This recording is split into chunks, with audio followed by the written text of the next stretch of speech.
కేటీఆర్ గారు వచ్చిండ్రు, మల్లారెడ్డి గారు వచ్చిండ్రు.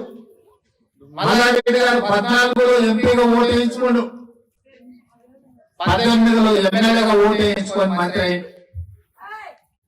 9 సంవత్సరాల కాలం పూర్తి కావస్తుంది. ఆనాడు తెలుగుదేశం పార్టీలో గెలిచి మీ ప్రాంత సమస్యల పరిష్కారం కోసమే పార్టీ మారుతుందని చెప్పాడు. మరి ఆయన పార్టీ మారినాక మన ప్రాంత సమస్యల పరిష్కారం అయ్యా. జవహర్ నగర్ లో డంపింగ్ యార్డు నుంచి వచ్చే దుర్వాసన ఈ ప్రాంత ప్రజల యొక్క బతుకు ఆగం చేసే పరిస్థితి ఉంది. పక్కనే ఉండే దమాయిగూడ చెరువులో నీళ్లు ఈ రోజు కలుషితం అయిపోయినాయి. చేపలు చచ్చిపోయాయి, పశువులు చచ్చిపోతున్నాయి. ఈ రోజు నీళ్లు తాగితే మన భూమిలో ఉన్న నీళ్లు బోరేసుకుంటే కూడా నీళ్లు కూడా కలుషితమైనవి. ఇవాళ జవహర్ నగర్ డంపింగ్ యార్డు దేశంలోని అతిపెద్ద డంపింగ్ యార్డు. ఎన్జిటిలో కేసు వేయించి దీని మీద చర్యలు తీసుకోవడానికి అన్నాడు. ఇక్కడ ప్రాంతం డంపింగ్ యార్డు పోరాట సమితి వస్తే నేను ఎన్జిటిలో కేసు వేయించి ఆదేశాలు ఇప్పించిన. ఇప్పటికీ సరిదిద్దలే. హైదరాబాద్ నగరంలో ఉన్న చెత్త మొత్తం తీసుకొచ్చి మన ఊర్లో పోస్తున్నారు.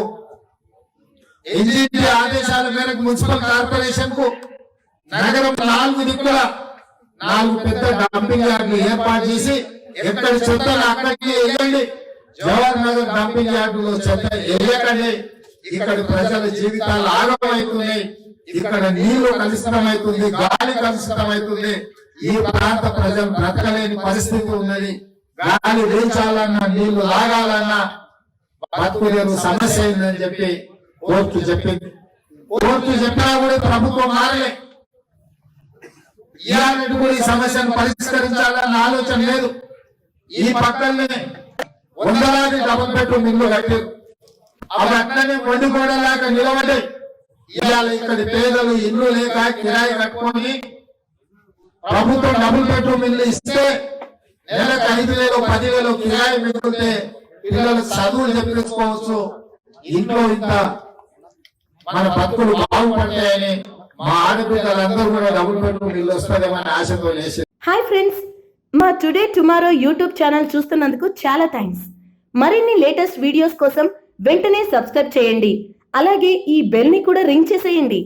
మా నోటిఫికేషన్స్ అన్ని మీ మొబైల్లో వస్తాయి. అలాగే మా వీడియోస్ మీకు నచ్చితే లైక్ చేయండి, షేర్ చేయండి, నచ్చకపోతే కామెంట్ చేయండి.